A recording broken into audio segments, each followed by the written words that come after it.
without further ado, Mr. Jake, let's talk about Oregon and the Big Ten, because the Oregon Ducks had what I would call representatives in Chicago meeting with representatives of the Big Ten to explore a relationship with Oregon and the Big Ten, and would it be a good fit? Can we just truth tell about Oregon to the Big Ten? It's not a good fit. No, it's not a good fit. It's a great fit. Oregon and the Big Ten are a very good fit.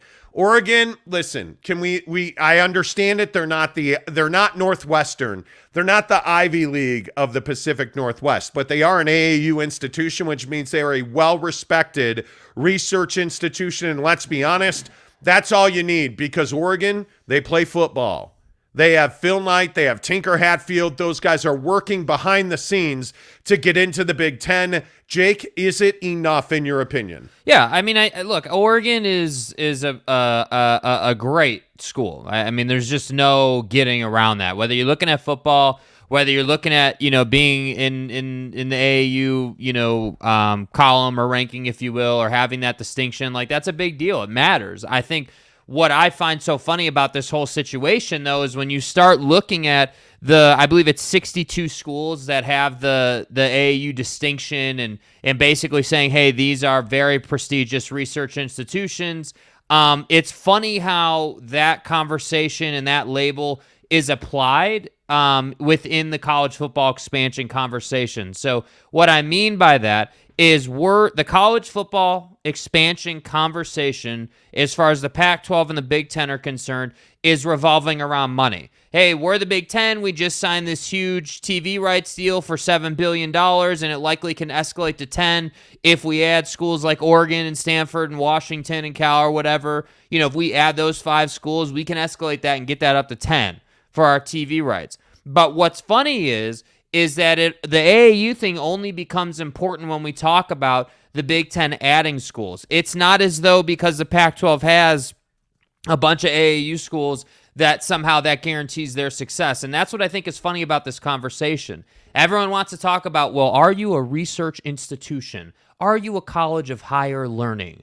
Right? You want to talk about that when we look at adding the school, but when we look at what actually matters and what really stirs the drink of revenue generation in college football, nobody cares about AAU labels, in my opinion. What matters is, are you relevant on the football field? Are you winning football games? Are you going to Rose Bowls? So then when I got a little deeper into this AAU label thing and being a prestigious institution, I start to look at Utah and I start to wonder, well, hold on a second. Who's done more winning in the Pac-12? Who's done more recently? Who's been the more relevant team? Yeah. Utah's been the more relevant team. So then I start to wonder, okay, well, hey, cool. Oregon's has this label, but they haven't been winning, but yet the Big Ten is still very interested in them. Where is Utah in all of this? How is it that Oregon is looked at as more of a crown jewel than Utah, even though Oregon hasn't been doing much winning lately? That's what's incredible. So the direct question is, are the Utah Utes doing enough to market themselves? I think definitively it's no. And this Big Ten thing really puts this on like another level. When I look at Oregon being in this conversation and Utah not, I just think there's no way around that. The answer is no. Make the case then. What is it that the Utah Utes have done to deserve more credit, if you will? What is it that the Utah Utes have done to put them on a level playing field with the Oregon Ducks? Why do you play football? What is the whole point of playing football if you're a college institution? To make money. That's the whole point, right? From a high level, I'm running this school. What do you care about? What does Tom Homo at BYU care about right now, right, before you enter the Big 12? Well, in the past decade, you've cared about scheduling and making money, right? Because if you schedule big games, win or lose, you're going to make money. So with Utah, to me, you've been climbing. You've been slowly but surely raising your profile through winning football games and playing at a really high level and being in the college football playoff conversation every year. And the problem is, the issue is that Utah is not executing on the branding front. People in New York City need to know who Kyle Whittingham is. They need to know who Cam Rising is. Nobody, I got news for you, and this is going to piss off a bunch of Utah fans. Nobody cares about the Utah Utes out east. I guarantee it. Nobody cares. You know who people think about in the Pac-12? Oregon. That's who people think about. You know who Ohio State thinks about? Oh, well, they do think about the Utes because they almost lost, right?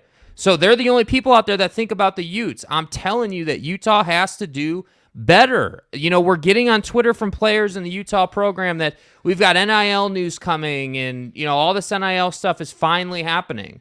Well, I'll be curious to see what that is because I think that matters. But I'm just telling you, Utah has to do better overall. I think the big struggle is I don't know that Utah looks at itself as a premier football program. I would hope that they do, but they certainly don't act that way. And I agree with you that if we're comparing apples to apples, I would rather have the Utah Utes than the Oregon Ducks in my conference. I would. I don't know that they're mutually exclusive. I would think they're not. But if you look at what Oregon actually brings to the table, Oregon brings significantly more money to the table. Oregon with Nike, and I think that's why we've seen Phil Knight so involved in these situations. Mm-hmm. I think Oregon with the Nike money, I think Oregon with the uniforms, I think Oregon with the reputation, I think Oregon with the brand, I think Oregon with the marketing. I think all of that is why Oregon has so much ability to go to the Big Ten and say, hey, we're going to fly in, let's have a meeting. And the Big Ten's going to answer, and the Big Ten's going to listen. Now, is Kevin Warren, the commissioner of the Big Ten, in on that? No, he's not. But does he need to be? No, he doesn't. What he needs is he needs the people around him and those that he trusts to meet with Oregon and evaluate Oregon. And I'm tired, by the way, of hearing about how Oregon isn't a institution of higher learning. Get out of here with that. Yes, they are. Oregon is a fine institution. Oregon is a research institution, not to be redundant. Oregon's in the AAU. Like, there's nothing to talk about. Who's here. not in the AAU? University of Utah is not in. So that's why I say it's so funny. That's why I started this conversation with, when does the AAU conveniently matter and when does it not matter? Well, it didn't matter last year when Utah went to the Rose Bowl and did winning and good footballing and they were relevant and making the Pac-12 money, right? It didn't matter then. But now with Big Ten expansion and really the fall of the Pac-12, now it does matter. And that's what's frustrating. By the way, I would correct you. Utah is. Oh, they are? Yes. Then I have bad information. That's my bad. But my point is that nobody knows that. When you look at what the AAU is, and for those of you who don't know, the AAU essentially says that your university combines research and education. And the AAU has very high standards. I mean, you look at some of the list, pretty much everybody in the Pac-12 is in. If you look at, Colorado Boulder, for instance, I believe Cal and Stanford were founding members. It is not a low bar. It is a high educational bar. We need to stop talking about education because, by the way, when we're talking about getting into the Big Ten, I don't think what your educational standard is matters. How much money are you going to make me? How much, if we're being, dollars to donuts, how much are you going to put me on national TV? How much can you get me in a TV deal? How many eyes can you bring to the TV? That's what should matter. Utah brings people to the TV. Utah wins football games. Utah puts itself in the middle of big football games. That's why I say, when Kyle Whittingham said the other day that these games are big games when they go on the road and they have to win these games. I agree with that 100%. You gotta go and you gotta kick the crap out of Florida. You don't need to just beat Florida. You should handle Florida easily. That's the level of football that we want to see from Utah. This opening week against Florida is massive. There can be no, question coming out of that game. These are huge games. These are huge decisions that will be made. And every opportunity you have to win a football game and win it convincingly, I think you have to take advantage of that. This is the same conversation that we have every single year. And when you talk about Oregon and you talk about Oregon being a big fit or a good fit in the Big Ten, I think they are a phenomenal fit.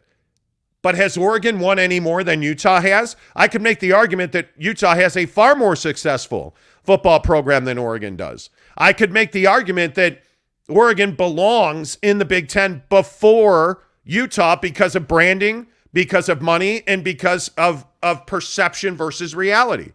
So all of these things combined tell me Oregon is going to get into the Big Ten. I don't have any doubt about that. It's a matter of who goes with them. And you know who's not going with them? The University of Utah is not going with Oregon to the Big Ten. And it's a shame because I believe that the University of Utah belongs at the top of the college football game in my mind. That's the way that I evaluate Utah. And again, I'm not a Utah fan, and I know we get a lot of that on this show when we talk about Big 10, Big 12, Pac-12. Oh, you guys are just Utah homers. I'm not. In fact, if I'm a homer of Notre Dame. Yeah. So I don't know how to break that to you. The reality is, and when we truth tell about Oregon versus Utah, Oregon's got a far better PR machine. Mm-hmm. Oregon, yes. Has Oregon won big games? Yes, they have.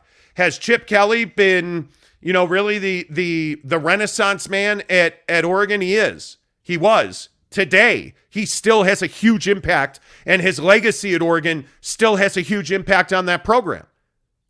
But I'm telling you, Utah's a better football program. Utah, the way they recruit, without the assets and the resources that an Oregon has, it's remarkable. Yeah. But as we talk about Oregon meeting with the Big Ten in Chicago, I guess here's my question. Where is ESPN in on all this? Because I think this is the single biggest question. You're going to lose Oregon at a minimum. I think if we're really truth-telling on the Pac-12, you're going to lose Oregon and Washington. There's almost no doubt about that. What does ESPN value you at? Because we told you last week, our sources confirmed that the Pac-12 and ESPN are having a $300 million conversation. And that's really it. There's nothing beyond that. That was confirmed multiple times after we reported it. So if you're at $30 million a school with Oregon, what are you without Oregon? What are you without Washington?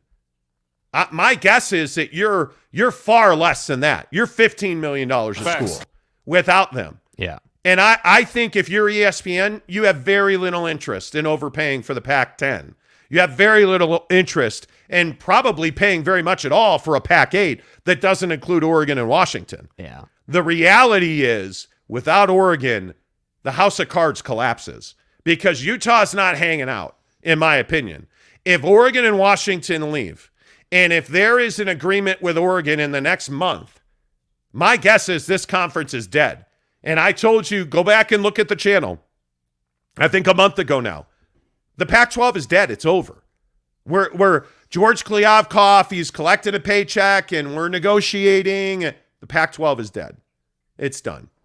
In its current incarnation, it's been dead since the day USC and UCLA announced their move. Yeah. It's been dead.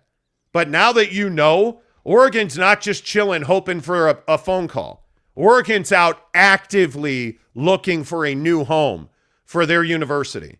And my guess is it's going to be the Big Ten, and I think justifiably so. Yeah, and it's frustrating as hell to be someone who looks at this Utah program and is like, hey, like what's going on with Utah, man? Like this is not some small university, and it's frustrating. Like you look at their path. They got added to the AAU in 2019.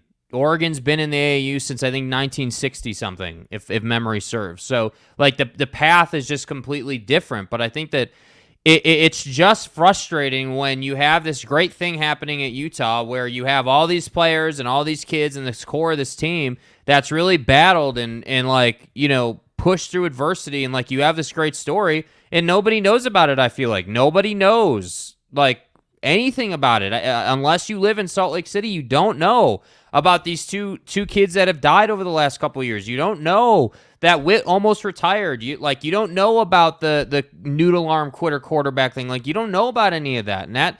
Excuse me, he's the starting quarterback at Liberty now.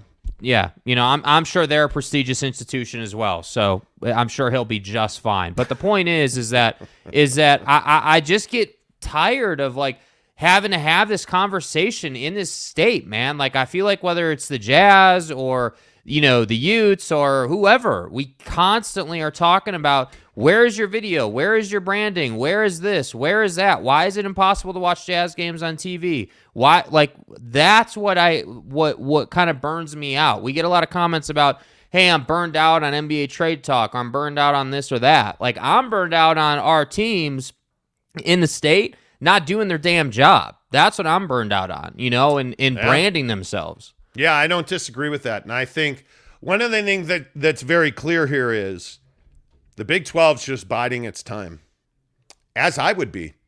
If you're the Big 12, you're in the catbird seat. You have this year, and then you're going to be sitting pretty. You probably have added new membership, and this is all before you go and negotiate a new TV contract. Because you look at where the Pac-12 is now. The Pac-12 is bleeding to death. Yeah. The Pac-12 quite literally is bleeding to death. And I think they have been. Well, sure they have been, but I don't know that even matters. Right now, the Pac-12, its destiny is out of its hands because it can't control its membership. So when I say that right now the Pac-12 is bleeding to death, when you look at the fact that you have power brokers at Oregon out soliciting new membership in the Big Ten, you can't control that. There's nothing you can do because the other truth bomb on the Pac-12 is who's signing a grant of rights for 5 years going forward? Who's the school that's doing that right now? Like, let's say today it's announced that the Pac-12 and ESPN have come to an agreement and it's $30 million a year. Is Oregon signing that? Is Oregon granting its rights to the conference to then turn around and grant those rights to ESPN for the next 5 years? I don't think so. And you're going to have an awfully difficult time selling an ESPN TV deal for $30 million to its membership when Oregon's probably going out and getting double that as a new member of a new conference. Why would you do that? If you're Utah, are you granting your rights to the conference for the next 5 years, damn well knowing that you have a very, very good opportunity to get into the Big 12? No, you're not doing that. Because if the Big 12 is doing what I think they're doing, which is chilling, watching as the Pac-12 lays on the ground and bleeds to death, they're just waiting to go in and cherry pick the best of the rest. That's what they're doing. And if I'm the Big 12, that's exactly what I'd be doing. And I think very clearly there's one school that we've talked about a lot on this show that's also sitting in the catbird seat. And you know who I'm going to bring up, Jake? That'd be San Diego State. They just cut the ribbon on their beautiful new football facility. That stadium is gorgeous. What is it? Snapdragon Stadium. Yep. Everybody's got leverage except the Pac-12. Mm-hmm. And I just don't see why any of the Pac-12 members that are currently there, why would they ratify a new TV agreement with ESPN right now? Why would they lock themselves in for what, from what I understand, is a 5-year grant of rights to ESPN? Why would you do that? I mean, it just makes no sense. There's nowhere to go if you're the Pac-12 and its members. Yeah, and everyone, as you're explaining, like it's just everyone is basically preparing for the death of the conference. If that's the thing with San Diego State. Like it's not any surprise that they just unveiled a new stadium and new facilities, and like they're talking about user experience or guest experience, and like, you know what I mean? Like it's not a surprise. And it is a beautiful stadium. Yeah, it is. I think that place is going to be an absolute palace. And they did really well. The problem right now is that I think you have certain factions in the Big 12 who want to like buckle their 10-gallon hat chin strap and say, well, we don't want those liberals from San Diego. Well, guess what? They bring more than Mexican food. Like it's crazy that there are certain factions in the Big 12 who don't want San Diego State. No. I don't understand that. And I've heard it repeatedly that one of the bigger issues is that there's 3-4 members of the Big 12 who don't want to add San Diego State, that they would rather have. And I don't, this was a conversation I had with somebody who told me, well, yeah, they'd rather add SMU than San Diego State. Well, that's crazy. I think I agree with you. Crazy. I think from, every standard and every angle of that conversation, besides the cultural comfortability side of the conversation, it is crazy. I mean, there's just no reason you wouldn't want to make that money. You wouldn't want to add the Southern California market. Like, just, everything says you should add San Diego State. But I think what we like to do, and, obviously this is a greater discussion, but, I think we like what we know. We like what we're comfortable with. We like, hey, instead of going and making the splash signing, we're going to add SMU, because that's what we're comfortable with. I don't pretend to be intimately familiar with what's going on in the Big 12. But I can tell you, San Diego State's is gonna be a huge win. And I gotta believe it's a Big 12. Everything that San Diego State offers, everything that fan base, and it as small as it is, as mighty as it is, it's valuable because it's Southern California. And the other part of this is, it's the only available major athletic program south of California, Berkeley. That the University of California, Berkeley South, who else is available? You're not taking Fresno State. Who's heard word one about, Fresno State, gotta have them? You do? No, that's not going to happen. You do? No, you don't. You gotta have San Diego State. Yeah, I mean, it's a really interesting position to be in if you're San Diego State. It is. You have been this club for the last, 5 to 10 years maybe, that has been really well respected and probably should have been in a conference a while ago, but you've kind of been playing heartbreaker almost, where you've been this team like when they had Penny running the football and they ruined like a bunch of people's seasons, and that's been your go brand. back to guys like Kirk Morrison. Go back to San Diego State is a great program, and this is why I say I almost had an argument with this TV guy I was talking to about how these 3-4 Big 12 schools don't want San Diego State. It's like, how many years are we going to go with the Big 12 disrespecting SMU? And now all of a sudden, I'd rather have SMU than San Diego State. Oh, it's funny how that works, isn't It's it? remarkable to me that you're talking about, I think SMU is one of the most controversial brands in the Big 12. I think when you ask Big 12 members, kind of, it doesn't matter. I hate SMU. No, SMU's great. I hate SMU. No, SMU's great. There is no middle. It's very black and white with SMU. You either despise SMU or you love SMU. Yeah. And the weird thing is, and I can't definitively say who the 3 schools are, so I don't want to, but if you have 3 schools in the Big 12 that are like, nah, I don't want San Diego State, it's over. It's over. You have to somehow figure out how to change that. Yeah. And my guess is that at some point it's going to come down to money, because it always comes down to money. Right. Oh, well, are they AAU? Screw AAU. It's about the money. Are we clear on that? It's about the money. Yeah. Plain and simple. And we can go up and down the list and we could talk about AAU, not AAU, whatever. Yeah. I'm telling you right now, if you want to survive, if you're the Big 12 right now today and you want to survive, don't do anything. Just chill and wait for the Pac-12 to die. Wait for Oregon to make a move. The minute that Oregon makes a move, you're in. You got to get the Arizona schools. You got to get San Diego State. You got to get Utah. And if it were me, and I'm just saying, if it were me, right, I would take Oregon State and Washington State. Now, to my knowledge, neither one of them are AAU schools. Well, I guess that eliminates them. It's ridiculous. But my point is, that's what I would do if I were the Big 12. I would not be in on Boise. I would not be in on Fresno State. You got to say it right. Blast this state. Blast this state in that blue turf. Like I've heard so many times, well, what about UNLV? What about them? What? Jerry Tarkanian ain't coming through that door anytime soon. Obviously not. Like, I'm not interested in UNLV. Yeah. I'm interested, if I were the Big 12, it'd be the Arizona schools, San Diego State, and Utah. That'd be where I would start. You have to look at Oregon State and Washington State. I obviously Colorado, but I would want to own the state of Texas just from a pure TV, demographic, geography, footprint perspective.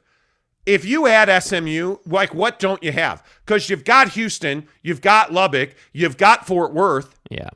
You've got good coverage. I mean, there's no doubt. And if that's me, I'm trying to. The football in Texas is so good. What do you make of this from the Big 12 perspective? There's this idea being thrown around, and nobody official or anything, but I think it's just a general college football conversation around the fact that the Big Ten and the SEC are sort of these two behemoth juggernaut conferences that are just continuing to grow and continuing to be successful. If I'm the Big 12, am I not concerned about that on some level? Like, you know, what do you mean? Well, like, what do you mean by if you that? project forward in college football, 15, 20 years, we get through this cycle of expansion. Then we get the college football playoff expansion that happens, and we get to 8 teams, maybe even 10 teams. College football just continues to progress. Yeah. Is there not a world in college football where you could see it just being 2 super conferences, the Big Ten and the SEC? I don't know about that. I've heard that before. You're not wrong for bringing that up. I just don't think that you're not going to have 50-team conferences. I mean, because that's what you have. I mean, essentially you'd make whatever conference you want to point to. The AAC would be just another division.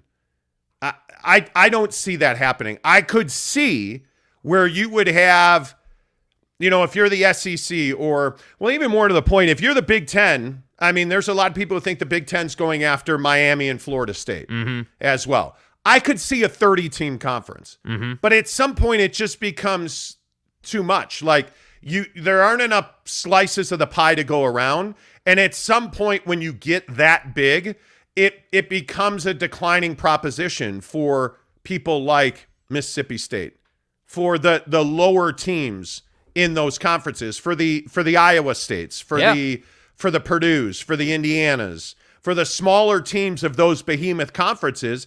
To me, it becomes prohibitive. Yeah. That kind of activity becomes prohibitive.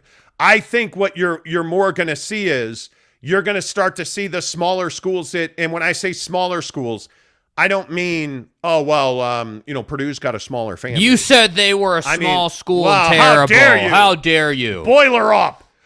My point is, when you're a smaller brand, an Oregon State, a Washington State, a secondary brand, I think you're going to wind up falling off because you're going to get left behind. You cannot compete. Alabama, UAB cannot compete with Alabama. This is Coach Saban. Right? Like, Alabama, Birmingham cannot compete with Alabama. You can't put them in the same conference. Yeah. So at some point, this is about, and again, to your point on Utah, this is about the haves and the have-nots. Yes. And if you're a have, you better tell somebody what you have. This is and Coach Saban. You better brand yourself as a have instead of a have-not. Yeah. Because in college football, in big money, when you're talking about billionaires and boosters, perception is reality. It's SMU versus San Diego State. We don't want them damn liberals from California. Okay. Well, then they're going to go somewhere and you're going to wind up losing the Southern California TV market. Well, that's fine because I got J.R. Ewing in Dallas. Like, that's what we're talking about. Yeah. And at some point, common sense has to come through here. At some point, good business has to win other than the good old boy network. Like, it has to, money and common sense has to trump the good old boy network. But I some think point. that's what separated the SEC and the Big Ten from the rest of these conferences. That concept of, hey, good business and doing the right thing for the health of your conference versus, what you're comfortable with. I mean, we can apply that logic to like Larry Scott and the paying ridiculous rent in San Francisco to a number of examples. Flying private jets. Yeah, not having a TV deal. Yeah, like you just did what you wanted to do because it was fun, essentially. And the SEC is not operated that way. What do I always Ten say? Hasn't. What do I love to say? Yeah, go ahead and say it. At some point, you're going to have to do what needs to be done. You don't get to do what you want to do anymore. You have to do what has to be done. And the Pac-12, I know what time it is. The Pac-12 never got to doing what has to be done. Yeah. They kept doing what they wanted to do. And now they're late. dead. Yeah, now it's too late. It's absolutely too late. All right, 7 o'clock in Salt Lake City.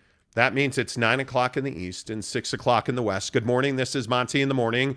A lot going on the show this morning. Coming up here in about 35 minutes, we're going to talk Knicks and Jazz. Because I'm going to tell you again that I was right. You were wrong. Right now, however, we are talking about Oregon to the Big Ten. And if you're just tuning in, the news was yesterday that, is it representatives? Some influential folks, Phil Knight at Nike, some influential folks at Oregon were in Chicago meeting with some influential folks at the Big Ten, trying to figure out if they were a good match. And by all accounts, they're going to become friends. The Oregon is going to join that conference. What will that do to the Pac-12? Does ESPN still have a desire or an appetite for a Pac-8 television deal? Without Oregon and Washington? I'm not even joking. I don't think that there's even going to be 8 teams left, dude. When the Big 12 is done, like the Big 10 thing happens, then the Big 12 cleans up. What's left? And I think the biggest question now is, with what's left, is anybody willing to grant their TV rights to the Pac-12 conference? Because the way that it works is each school gives their rights to the conference, and then the conference goes out and sells those rights to ESPN. But you have to ratify that at the conference level before that TV deal's done. Yeah. And the question is, are each of these institutions willing to grant their rights to the conference for 5 years if it's $15 to $20 million? Because without Oregon and Washington, I think you're losing half of your value. Hell no. Because then let's be real clear about this. What happens? Let's play the game. Yeah, do it. You lose Oregon and Washington. You have nothing north and nothing south of the San Francisco Bay Area. That's it. Because essentially, with all due respect to Corvallis and with all due respect to Pullman, Washington, that's not what brings, eyes to the TV. The milkshake is the Pacific Northwest and Southern California. That's out of the window. And now what? If you don't have Seattle, and if you don't have Eugene, and if you don't have the Pacific Northwest, what are you going to do? What are you going to do? Because Eugene's not a huge TV market, but that's a huge brand. Yeah. So you've lost Oregon, Washington, USC, and UCLA. Do you have a conference left at that point? No, I don't think you do, man. Because who's your most valuable property at that point?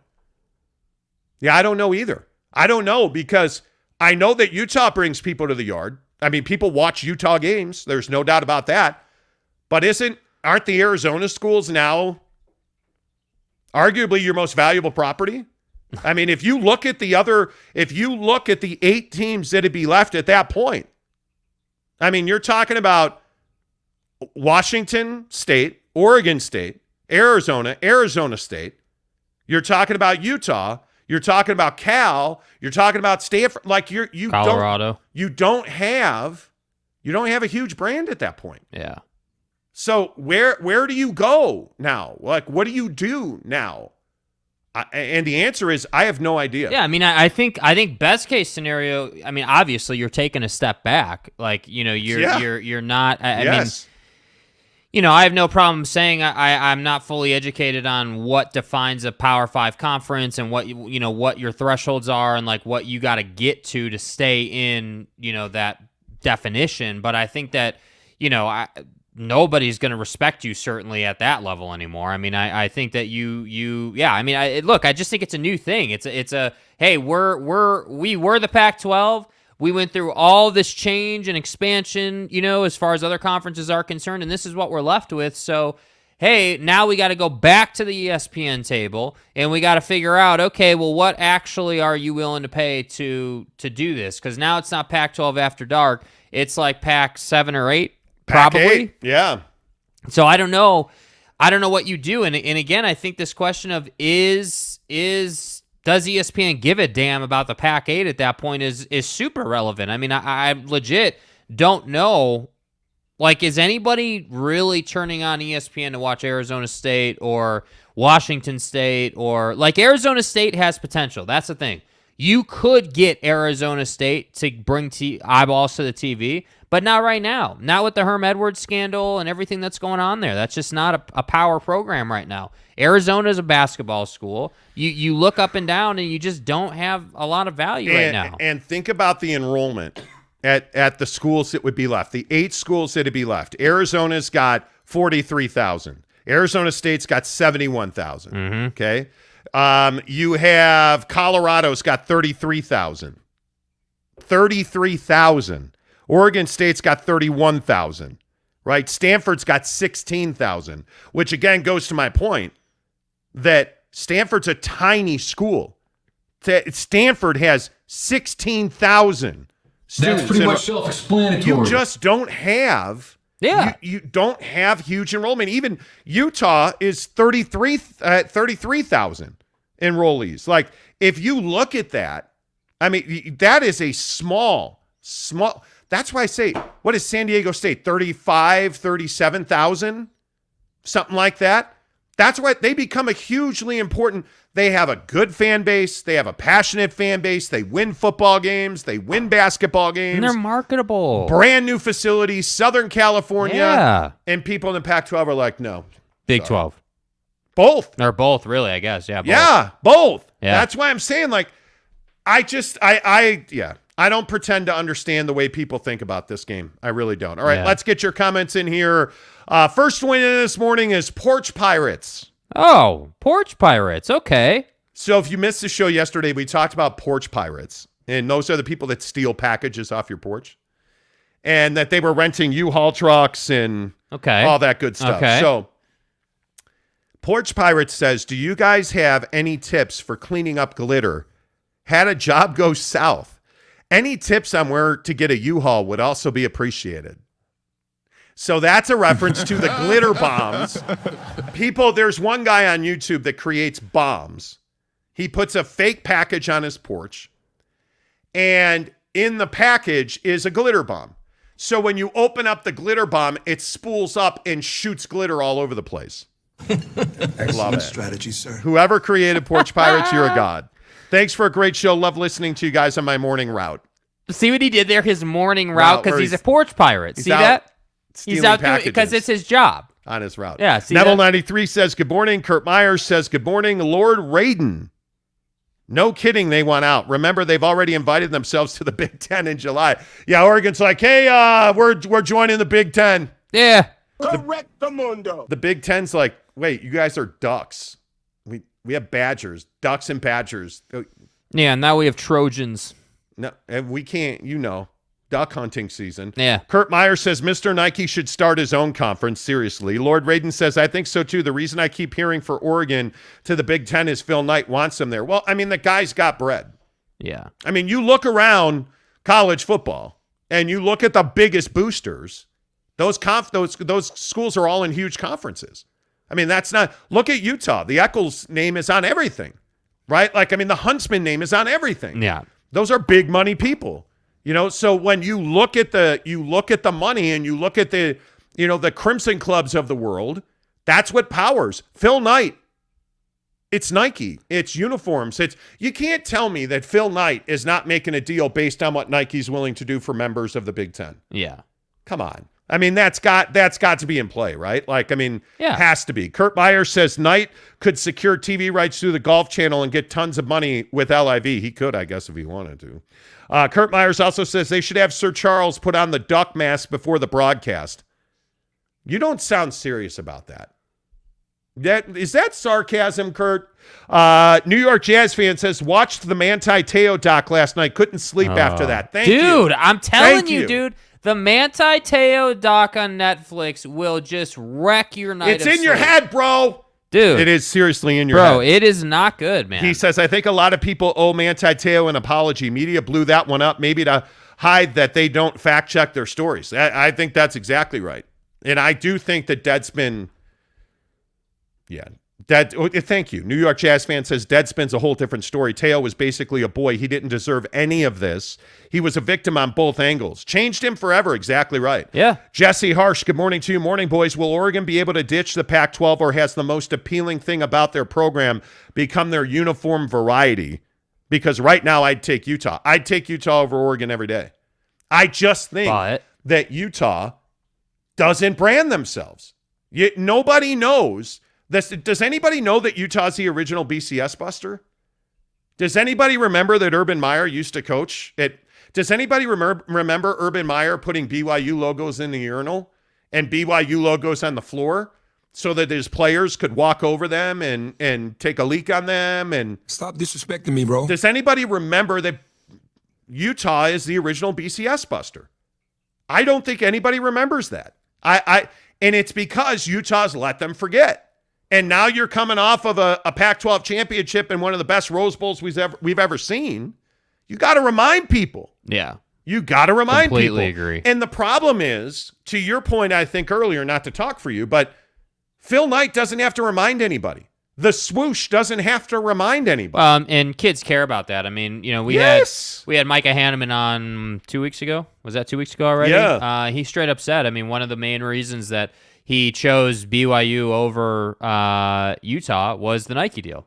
It matters. And I think it absolutely is a powerful thing. And I can tell you right now, like, I'm no college football player, but I prefer Nike over Under Armour. I can tell you that. Like, there are specific things that I like Under Armour for, but overall, I'm a Nike guy, and I think that kids really care about that. And by the way, like when they rolled out those paint splatter uniforms that everyone hated, kids have a lot of fun with that. Even though they're ugly, it's fun to do. And they sold. Yeah. They sold them. And by the way, that stadium's no joke. That's why I think they're a good fit for the Big Ten, because you've got the AAU thing, which I just don't enjoy that side of the conversation. It does matter, but I just think it's such a petty thing within this conversation. I think what ultimately matters is revenue generation and the branding. I mean, again, the biggest thing here is that, or when you say, think of it this way, this is how I like to describe branding. When you say Oregon, what do you think about? Well, you think about Nike, you think about, Autzen, you think about, hey, they feel like a big program. Like you can name some guys that have come out of that program recently or relatively recently. And that's why I think they have an advantage. When you think about Utah, what do you think about? Well, you don't think about that they're the original BCS buster. You don't think about, their history and their heritage and the things that they've done. Like, and I think that the relatability factor is what's really hurting Utah right now as far as branding is concerned. Like I said, I think from a football perspective, Utah is going to dominate. I would not be surprised if you went to Gainesville week 1 and you obliterated Florida. I wouldn't be surprised by that, right? Like, so football is not the issue here. It's just, hey, marketing has to get better. You got to story tell more. Like the fact that, again, as I mentioned earlier in the show, for all you just arriving, Utah players are now saying that there's an NIL thing coming and they're working on it and it's happening. Dude, NIL's like, you missed the train on NIL on some level. Like, you missed that momentum swing that came into college athletics. And so that's why I say it's frustrating when we get into these Big Ten conversations. It's like, yeah, well, it's Utah. They're not getting in the Big Ten. They're going to be a Big 12 team and it's just Utah. When they should be a Big Ten team. They should be playing in the college football playoff every single year. But because they outright refuse to prioritize branding and marketing and getting themselves out there, this is the price you pay. And I think it's a disservice and a shame to the fan base that supports them so loyally. That's why it's frustrating. Yeah, and I mean, by the way, Utah's got a national championship and Oregon doesn't.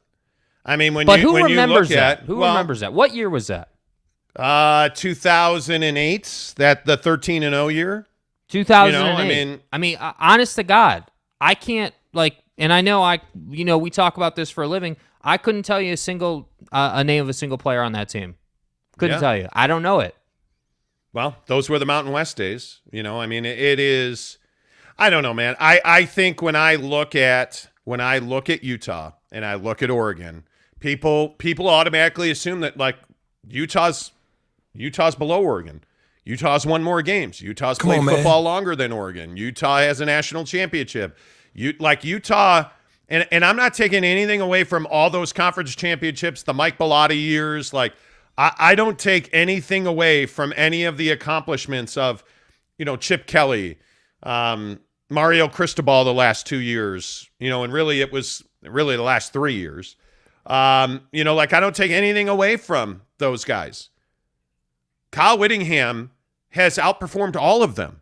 I mean, I look at what Kyle Whittingham, I look at, you can go back to, I guess you can go back to the Ron McBride days, but if you go to Urban Meyer, 10-2, 12-0, you go to Kyle Whittingham, 13-0, you go to, 13-0, dude. You look at the success that Utah has had, and nobody knows it. Nobody understands it. Nobody is even aware of it. And that's a huge problem. I think that is an unbelievable point that you make. I think that's an unbelievable point. Giggity, good morning to you. He says, what's good, my guys? I appreciate your show every day. Thanks for doing what you do. Appreciate you, Giggity. Appreciate you, bro. Giggity, next time you're out here, by the way, Gabe Ledley's coming to our... Giggity, no excuses, bro. Get your ass out here for the event. September 17th. Where are you, man? Let's go. Let's go, Giggity. Y'all feel me?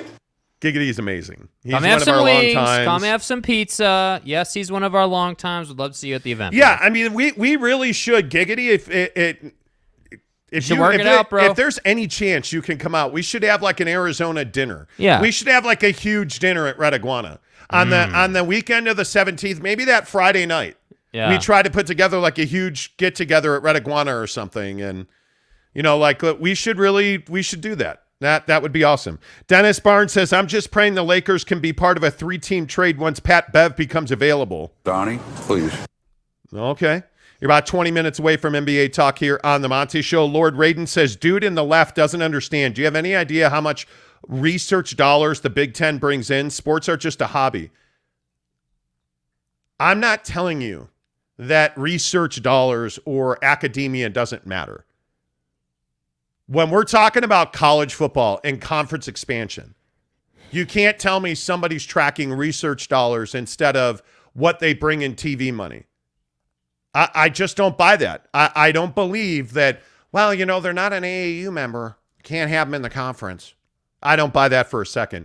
You can say whatever you want about Oregon. Oregon's a fine institution. Look at Utah. Yeah. Again, I just point to Utah.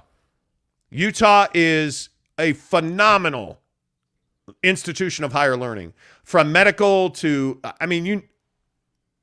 it's a wonderful institution.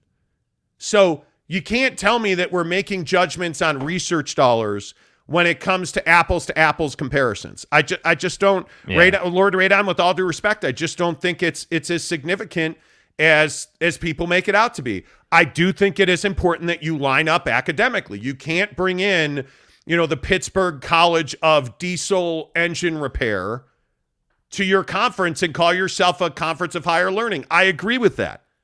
But are you really telling me that Oregon is Oregon, I don't know if we can bring them in. That college is trash. Are you serious? I don't buy that for a second. I don't. Radon also says Washington is a better choice than Oregon. Why is Oregon always brought up? They keep telling everyone how important they are. And that's what matters. That's what matters, because this is think of politics in this country. It doesn't have to be true. As long as you speak it into truth, then it becomes true. Yeah, look at Bishop Sycamore. Hello? That's a great point. Come on now. Cyrus Fox says, come down to brand strength and Nike. Oregon is a stronger brand by far. Yeah. Can I Johnson, what's up, KJ? He says, it's the brand of Oregon. Just my opinion. When kids hear Utah or Oregon, they are like, Oregon. I agree. All day. And that is, all day. That is my that is my core frustration in this conversation. The AAU thing versus football, that's a different thing. My premier frustration is Utah is, and I don't want to be too harsh, but it almost feels like it's a laziness or like a lack of prioritization, or you just don't care enough. There's no sense of urgency. Yeah, dude. What? But what look are at the you uniforms. about? Look at the uniforms. We were hanging out with our friend Brian yesterday, who's a U alum. Yeah. He walked up with a Rose Bowl helmet that is just crispy. Utah's uniforms are amazing. Nobody knows that. Nobody. You're an Under Armour school. Okay.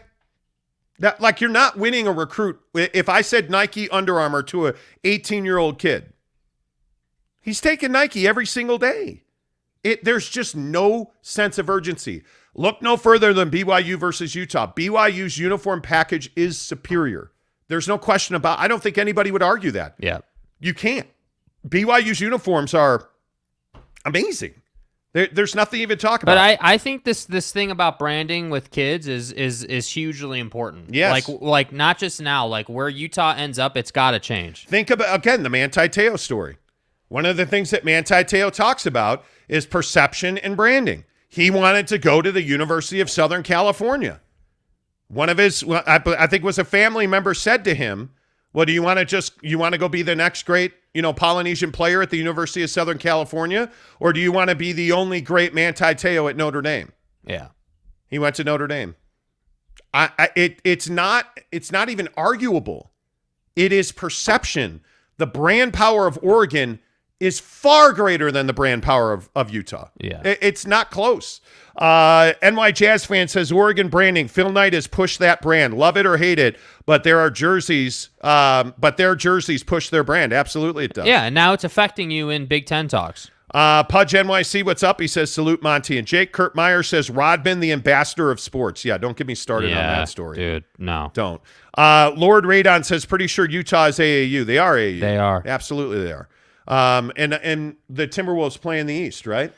Anyway, here's the problem. Here's the deal. You want me to lay the wood to Utah? You didn't get into the AAU until 2019. Correct. So when I'm looking and I'm trying to research this and I find an article that was written in 2018 that says you weren't in yet. Well, no, you were looking at the historical order. It's frustrating, dude. You were looking at the historical order of the AAU. That's what got you, but it doesn't matter. It's fine.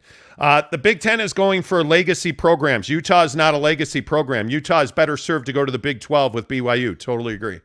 Totally agree, Eric and Raleigh. Think you're exactly right. The Big Mugambo, what's up, buddy? Says Oregon is a good fit because they are seen as a real threat to Ohio State or Michigan, but bring enough value to not dilute the pot. Utah equals a threat. I think Utah can beat any team in the country right now today. By the way, who's the head coach at Oregon? Just somebody comment.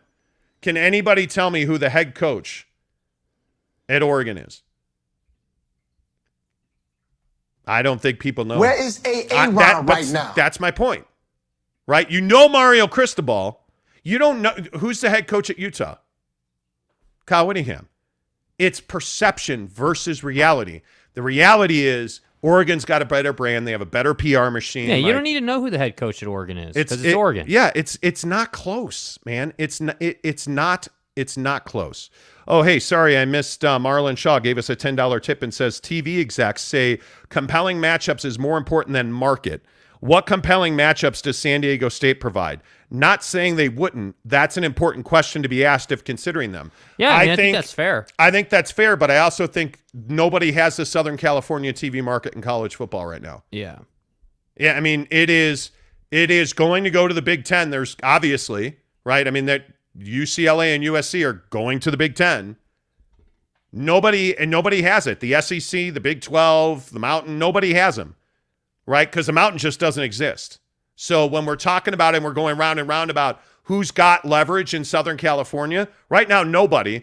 The moment that USC and UCLA start playing in the Big Ten, it's the Big Ten. So if you're the Big 12, there's tremendous value in just having the Southern California TV market. There's tremendous value in that. And what's so damaging for the Pac-12 right now is they don't have it. They don't have it, and they probably don't have a path to getting it. So if you're the Big 12, I don't know. Maybe in Marlon, you could be absolutely right. Maybe I'm wrong. I think San Diego State will become a bargaining chip. They will become one of those teams that conferences will fight over. Whatever happens in the Pac-10, 8, 6, whoever they are and whatever they wind up being, San Diego State's going to be a chip for somebody. And I can only imagine it's the Big 12.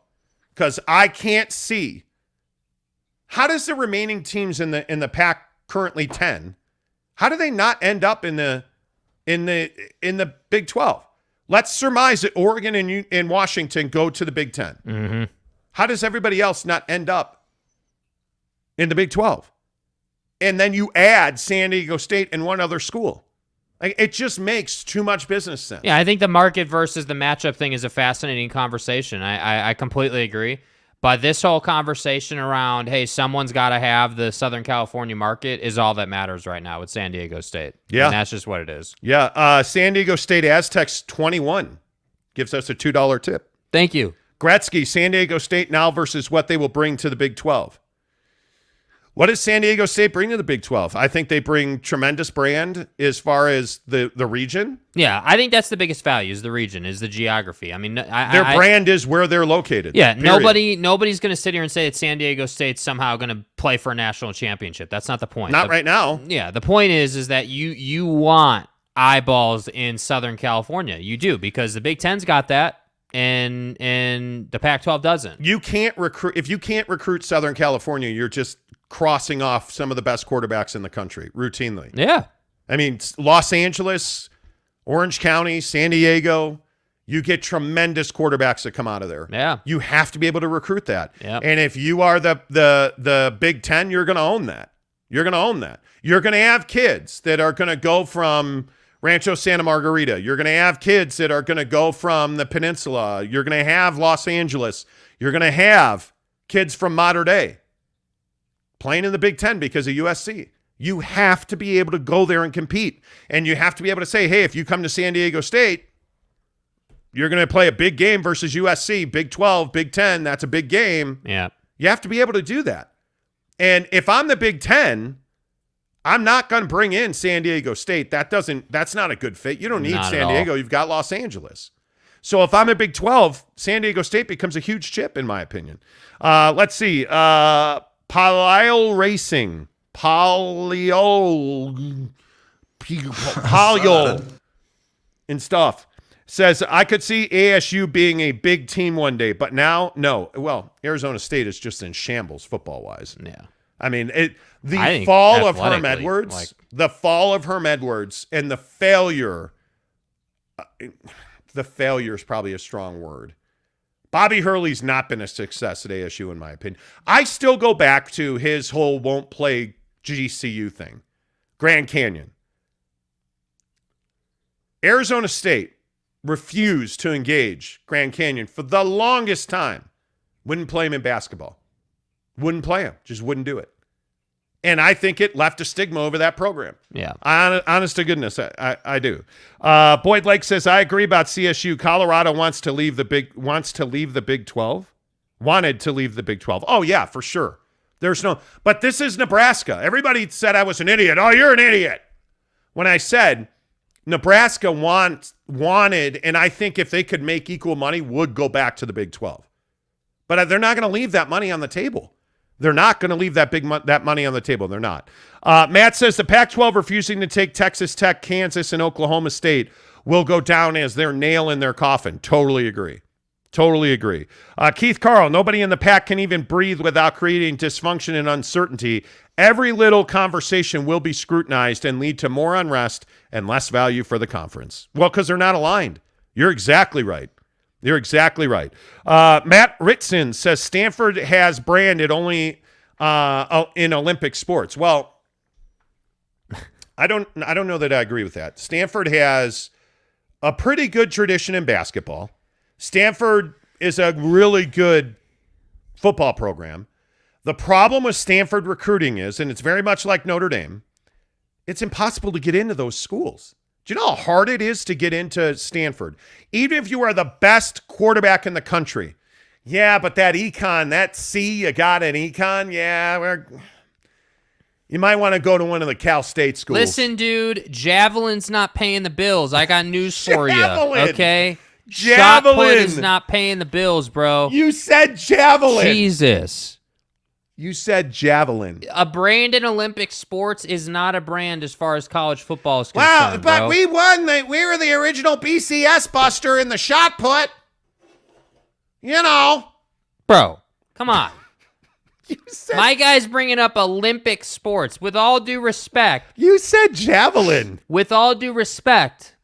Javelin's not getting it done, dude. Like high jump's not getting it done. But listen, water polo, I got to tell you, we've got a right winger in water polo that's just unbelievable. We're getting somewhere. You should see that guy wade in water. Like his ability to, what do they call that when you can tread? His ability to tread water with, have you measured his toes? Are people Myron? Unbelievable. Man. This guy's big toe. Yeah. Do you know that his pinky toe is longer than his big toe? And he's coming to Stanford. Congratulations, but that's bullshit. We're kicking USC's ass in water polo because my long-toed short guy foot dude over here can tread water like nobody's business. And we're mom and pop are gonna be able to watch that on ESPN. I said his big toe and his long and short. Yeah, and mom and pop are gonna watch that on ESPN, right? Wait, forks up, bro. Anyway, the point is, Jesus. Thanks for bringing up javelin. I needed that. Yeah. No, seriously, I needed that. All right, couple more. Stephen Guild says, is Oregon's fight song named Rubber Ducky? Rubber Ducky, you're the one. I think it is. Oh my God, dude. Steve, I think it is. Oh my God. Jeff James says, as a presence in California, a plus for the Big 12, it's important. It is. I honest to goodness, everybody I've talked to about San Diego State says the same thing. Oh, well, they bring the Southern California market to the Big 12. You got to have it. Put the politics and the bias aside. Make the money. Do the right business thing, man. I totally agree. Keith Carl says San Diego is a football-hungry market. Large market without any other football diversion since the Chargers packed up and left. Yeah, what cowards they were. All right, let's see. James Knight says, what's the top conference in college football? It's called the SWAC, the Southwest Athletic Conference. Yeah, next question. James James is in Australia. He doesn't know college football, and he just asked what's the top college and college football conference, the SWAC. No, it's not. Yeah, why are you doing this? He's asking a genuine question. Oh, the WAC. Oh, so you're going to say the WAC. No. It's close. The SWAC and the WAC. This is Coach Saban. It is the SEC. Stop it. Don't mislead him like that. James, it's the SWAC, bro. The Southwest Athletic Conference. What? That's it, Skippy. What? Neville93 says, I just saw your guys' IG that Jake wanted flats. Wings, chicken wings, drums, flats. Says all you need to know. Here you go. Flats. Wait, put it back on the two-shot real quick. Oregon, Utah. Done. Yeah, branding. Hullabilly says, anybody that likes flats over drums? Come on, let's go, Schlep Rock. You're better than that. Pack your shit. Let's go. You're better than that. Hullabilly says San Diego State would be a great ad for the Big 12 basketball, which is already a phenomenal conference. Yeah. Phenomenal. Yeah. I mean, you know. Let's see. A Lockman says Pac-12 needs to add San Diego State and Air Force quickly, then pray. Air Force? Do you mean the air raid offense? Yeah, I mean, no. Nope. No, the answer is no. Earl says Team Flats. How do I block people on here? I'm blocking. Team Flats. No, we're not, Earl. No, we're not. Ryan Scandura says Chargers tried to get a new stadium for 20 years and San Diego government played too many games. No, that's actually not what happened. Yeah, that's not what happened, bro. That's a long story. Jeremy Bolton. Wait, bro. This can't be right. Jeremy Bolton. I think Jeremy Bolton drowned in his own saliva while wearing a Alex Caruso jersey. What would I do without you? Right? Jeremy Bolton says, started a new job, so haven't been able to listen live in the mornings. I'll be back full-time again soon. Wow. Jeremy, it's hurtful. Jeremy, are you going to be at the event, bro? We need you at the event, dude. Speaking of the event, September 17th at Barbecue Pit Stop in Lehigh, we are giving away a trip for two to see BYU and Notre Dame playing the Shamrock Series in Las Vegas, baby. We're giving you 2 nights at the Palms Resort Hotel and Casino. We're giving you 2 tickets to see BYU versus Notre Dame on October 8th and a $250 gas card to get you there. All you have to do is go to any of the 5 Utah locations of Barbecue Pit Stop. Say, hey, I'm here. Monty said to come in. There's a box on dude. Box on the counter. All you got to do is fill out the slip, drop it in the box. You're good to go. You're entered to win. And then September 17th, barbecue pit stop in Lehigh. It is BYU versus Oregon. Yes! It's going to be amazing. Ducks and Cougars. Wow. What? That was my Cougar call right there. Hi, Lisa. Anyway, the point is September 17th, barbecue pit stop in Lehigh. We're going to have a watch party. We're going to have smokers. We're going to give you wings and pizza. It's going to be amazing. And it is all presented by our good friends at Barbecue Pit Stop in Lehigh, Logan, Layton, Salt Lake City, and St. George, as well as our guy, Devery Davis at Academy Mortgage. He's your dude. Guys, I can only say this so many times that mortgage rates are down. Mortgage rates on 30-year fixed refis are as good as they're going to be, and home prices are coming down. So if you've been thinking about refining and you want that extra bread, you should do it now. If you've been thinking about buying but you're like, I can't afford it, sure you can. And there's only one guy who can make it happen. It's Devery Davis at Academy Mortgage. Devery Davis with the Davis Lending Team, powered by Academy Mortgage. All right, first-time home buyers, listen up. This one's for you. There's a huge misconception on how much it takes to buy a house. Is it 20%? Is it 10%? Is it 15%? The answer will surprise you. There's 4 mortgages in the United States. 2 of them require no down payment. 2 require very minimal down payment. Out of that down payment, there's lots of places to get it from. There's state funds, county funds, city funds, lots of ways to buy a house, no money down. When I was 18, I got out of high school. I actually bought a brand new house, no money down. Never regretted it. If you have questions, give me a shout. Glad to walk you through it. Have a great one. Devery Davis at Academy Mortgage right there. Hook it up, 801-543-9666. Devery's done 3 mortgages for me, and I can only tell you so many times. He's fantastic. Devery Davis is easy to deal with. It's personal service. So many times, whether you're, I don't know, pick it. Whether you're trying to buy a car or you're trying to buy a house or you're trying to get a mortgage, you just feel like nobody cares about you on a personal level. That's why you go to Devery Davis. You're not calling some, cube farm that's got a bunch of dudes looking to make money on you sitting there answering the phone.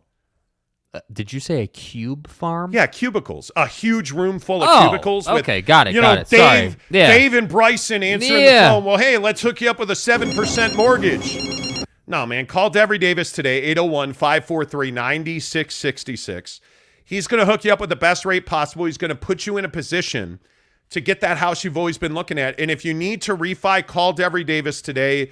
He has got the best refi programs at Academy Mortgage. You have a lot of value in your home right now, but those home values are coming down. Refi high to get all that cash out. Trust me, you can do it. And by the way, if you think you can't afford a mortgage, make sure you call Devery because he can help you with down payment, all of that. Devery Davis at Academy Mortgage. It is 7:40 coming up in 5 minutes. We'll get you the very latest on the Knicks and Jazz and Donovan Mitchell. Let's see, a couple more here. Balls says BYU fans unsubscribed. Okay, cool, man. All right, well, thanks for coming. Dale Donis says, just wanted to pop in and say thanks, gents, for doing a great show. Kudos. Thanks, Dale Donis. Appreciate you. Thanks, man. Batch Elder 44. How does Oregon make the leap to the Big Ten when they wouldn't bring nearly enough revenue? What does that mean, they wouldn't bring nearly enough revenue? What do you mean by that? I mean, I think because their TV numbers, I want to say, and I can look them up real quick. Their TV numbers, I think, are they're over 1 million per game on TV. So when you say what is it that you don't believe they bring value? They bring tremendous brand. I don't think there's any doubt about that. Yeah. They're currently number 1 in Pac-12 TV ratings. I mean, I don't know when you say they don't bring brand. Yeah, they're easily number 1. They are by far number 1. When you look at their, like, Oregon, Ohio State drew 7.7 million viewers. I said 7. Oregon, Utah drew 4.8. Utah versus Oregon in the Pac-12 championship game drew 4.2. So when you say they don't bring revenue, I'm not sure what you mean by that, because I think Oregon brings plenty of revenue. Utah Utes Football Digest says, how are you guys feeling about Utah versus Florida? I love Utah. I think it's such a statement game, and I'm going to put that graphic up by Kyle Whittingham again, because I think this is so spot on. If you look at this graphic and you look at what Kyle is saying here, darn it. There you go. Look at what Kyle Whittingham's saying here. It's important for the Pac-12 to make noise on a national scene whenever we get the opportunities like that. We have to make the most of it. If you want to gain respect, gain national attention, you got to come out and win some of those games. Hopefully we can go down there and play like we're capable of. That's Kyle Whittingham talking about going to Florida and winning. Yeah. And I think that's spot on. And I just think you have so many guys on this Utah Ute team that have something to prove. And I think Cam Rising is being disrespected. I think he's undersold. Yeah. I think he has a strong running game. I think the Ute offensive line is going to be exponentially better this year. My question again is who's going to step up at wide receiver? Yeah. I mean, I think you know what you have in Dalton Kincaid and Brant Keithy. And the question is Devon Vele the guy that can step up and be a burner on the outside? Because if you want to win and you want respect in college football, you got to go out and crush. Facts. You got to go out and crush. And the only way to do that, oh boy, Jake. Uh-oh. Are they back? We have bots in the chat, Jake. We have bots in the chat. Well, yesterday we didn't have any bots, so it was a nice run and really feel like we made some progress here. And, we'll look at the tape and see how we can, prevent bots from coming in the chat again. But, like our execution today.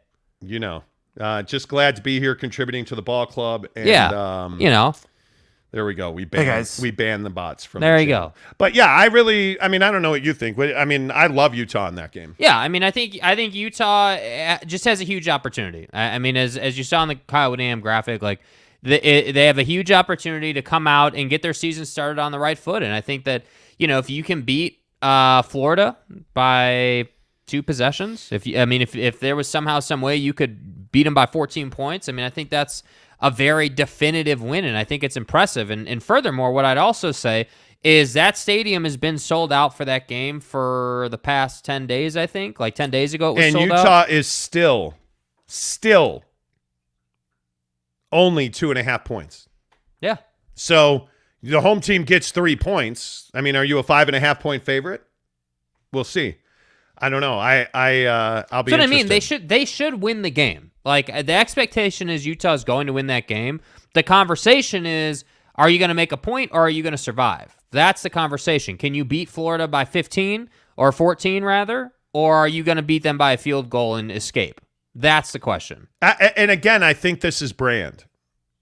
2.5 point favorite over Florida to me is disrespectful. We'll see. I don't know. We'll see.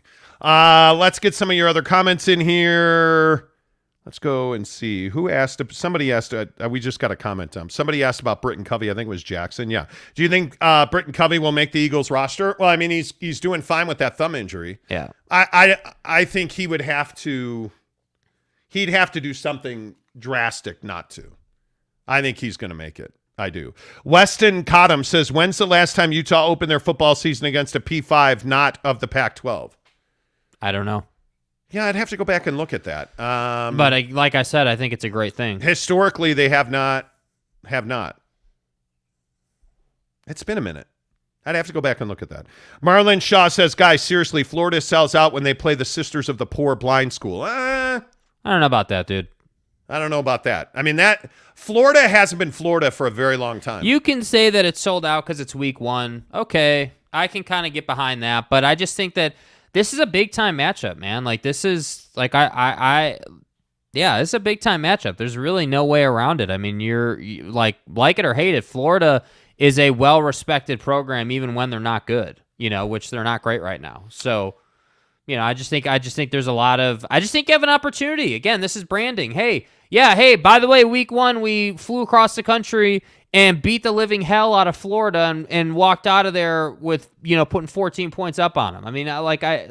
That's what you need to do here. That's if you're going to be a top-tier program, you got to win this game handily.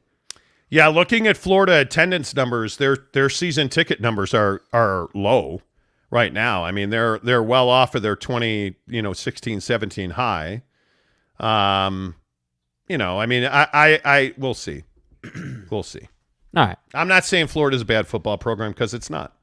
It absolutely is not. And I think that I mean, no disrespect to Florida.